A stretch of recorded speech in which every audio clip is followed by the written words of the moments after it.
കൊല്ലം കണ്ടവന് ഇല്ലം വേണ്ട എന്നാണ് പഴമക്കാർ പറയുന്നത്.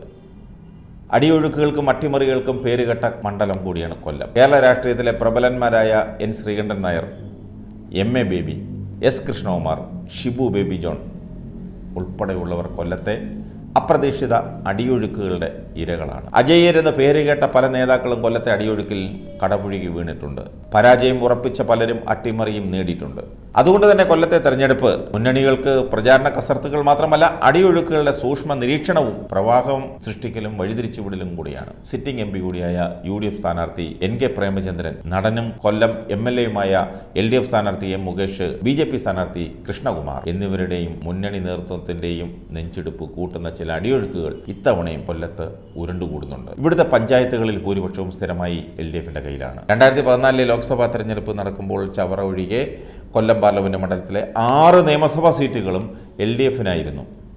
2019 7 നിയമസഭാ സീറ്റുകളും LDF-നായിരുന്നു. ഇങ്ങനെ കൊല്ലമാകെ ചുവന്ന് തൊടുത്ത് നിൽക്കുമ്പോഴാണ് 2014 2019 LDF-നെ ഞെട്ടിച്ചുകൊണ്ട് UDF സ്ഥാനാർത്ഥി പ്രേമചന്ദ്രൻ വിജയക്കൊടി പാറിച്ചത്. അതുവരെ LDF-ന്റെ ഭാഗമായിരുന്ന പ്രേമചന്ദ്രൻ ഒരു സുപ്രഭാതത്തിൽ മുന്നണി മാറി UDF സ്ഥാനാർത്ഥിയായിട്ടും അദ്ദേഹത്തിന് വിജയം സമ്മാനിച്ചത് ഒരുപക്ഷെ മുസ്ലിം വോട്ടുകളുടെ ഏകീകരണമായിരിക്കാം. 2014 M.A. ബേബിയെ വീഴ്ത്തിയ ന്യൂനപക്ഷ വോട്ടുകളുടെ അടിയൊഴുക്ക് 2019 പ്രേമേന്ദ്രന്റെ ഭൂരിപക്ഷം ഞെട്ടിക്കുന്നതാക്കി. 2019 പ്രേമേന്ദ്രന് RSS ബന്ധമുണ്ടെന്ന പ്രചാരണം ശക്തമായിട്ടുണ്ടായിരുന്നുവെങ്കിലും ന്യൂനപക്ഷ വോട്ടുകളുടെ അടിയൊഴുക്ക് തടയാനായില്ല.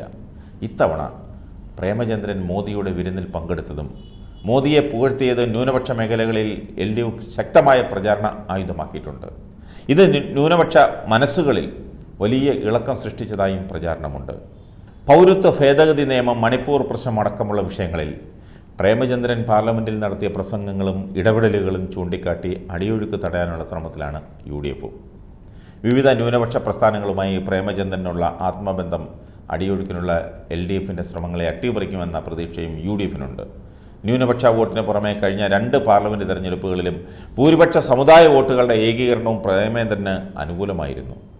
സമാനമായ അടിയൊഴുക്ക് ഇത്തവണയും ഉണ്ടാകുമോ എന്ന ആശങ്ക LDF-നുണ്ട്. BJP ദുർബലനായ സ്ഥാനാർത്ഥിയെ കളത്തിലിറക്കിയത് പ്രേമേന്ദ്രനെ സഹായിക്കാനാണെന്ന പ്രചാരണത്തിലൂടെ NDA കൂടുതൽ സജീവമാക്കി. പ്രേമചന്ദ്രന് അനുകൂലമായി തീവ്ര ഹൈന്ദവ വോട്ടുകളുടെ അടിയൊഴുക്ക് രൂപപ്പെടാതിരിക്കാനുള്ള ശ്രമം LDF നടത്തുന്നുണ്ട്. 3 മുന്നണികളും കൂടുതൽ തവണ കളത്തിലിറക്കിയിട്ടുള്ളത് മുന്നോക്ക വിഭാഗക്കാരെയാണ്. എന്നാൽ ഇത്തവണ ഈഴവ വോട്ടുകളുടെ അടിയൊഴുക്ക് ലക്ഷ്യമിട്ട് കൂടിയാണ് ഇടതുമുന്നണി മുകേഷിനെ കളത്തിലിറക്കിയിരിക്കുന്നത്. ഈഴവ വോട്ടുകൾ BJPക്ക് പോകുന്നത് തടയുക എന്ന ലക്ഷ്യവും അതിലുണ്ട്. മുകേഷിനും G. കൃഷ്ണകുമാറിനും താരപരിവേഷമുണ്ട്. ഇവർ വോട്ട് ചോദിച്ചെത്തുമ്പോൾ താരമെന്ന നിലയിൽ പ്രത്യേക സ്വീകാര്യത ലഭിക്കുന്നുമുണ്ട്.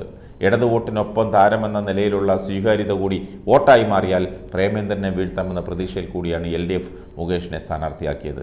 സ്ഥാനാർത്ഥി എന്ന് പറയുന്നതിനപ്പുറം മുകേഷ് വരുന്നു എന്ന് പറഞ്ഞാണ് ഇടതുമുന്നണി പ്രവർത്തകർ കുടുംബയോഗങ്ങൾക്ക് വോട്ടർമാരെ ക്ഷണിക്കുന്നത്. സമാന തന്ത്രം NDA പയറ്റുന്നുണ്ട്, പക്ഷേ കാര്യമില്ല. ഈ താരപരിവേഷം സ്ത്രീകളുടെയും പുതുതലമുറ വോട്ടുകളുടെയും അടിയൊഴുക്ക് താരസ്ഥാനാർത്ഥികൾക്ക് അനുകൂലമായി സൃഷ്ടിച്ചേക്കും. മുകേഷ് വോട്ടർമാരെ കയ്യിലെടുക്കുന്ന സരസ സംഭാഷണങ്ങളിൽ സമർത്ഥനാണ്. ന്യൂനപക്ഷ മുന്നോക്ക വോട്ടുകൾക്ക് പുറമെ ഒരു വിഭാഗം ഇടതുപക്ഷ വോട്ടുകളും കഴിഞ്ഞ തെരഞ്ഞെടുപ്പുകളിൽ പ്രേമേന്ദ്രന് ലഭിച്ചിട്ടുണ്ടെന്നാണ് പരക്കെ അന്ന് പറഞ്ഞു കേട്ടത്. കൊല്ലം സീറ്റ് RSPക്ക് നൽകുന്നതിനെതിരെ ചില കോൺഗ്രസ് നേതാക്കൾ പരസ്യമായി രംഗത്ത് വന്നതിലെ ആശങ്ക UDF-ലുണ്ട്. കോൺഗ്രസിൻ്റെ സംഘടനാ ദൗർബല്യവും സാമ്പത്തിക പ്രതിസന്ധിയും അടിയൊഴുക്കുകളെ പ്രതിരോധിക്കുന്നതിൽ മാത്രമല്ല, പ്രചാരണ പ്രവർത്തനങ്ങളിൽ പോലും അത് ബാധിക്കുന്നുണ്ട്. ഏതായാലും പ്രവചനാതീതമെന്നൊക്കെ പറയുന്നുണ്ടെങ്കിലും ഇത്തവണ ഇടതുമുന്നണിക്ക് നല്ല പ്രതീക്ഷയാണുള്ളത്. ഇടതുമുന്നണി ഒറ്റക്കെട്ടായിട്ടാണ് ഈ തെരഞ്ഞെടുപ്പിനെ കൊല്ലത്ത് നേരിടുന്നത്. പ്രത്യേകിച്ച് മുകേഷിൻ്റെ തെരഞ്ഞെടുപ്പ് യോഗങ്ങൾ കാണുമ്പോൾ അത് മനസ്സിലാക്കാൻ സാധിക്കും.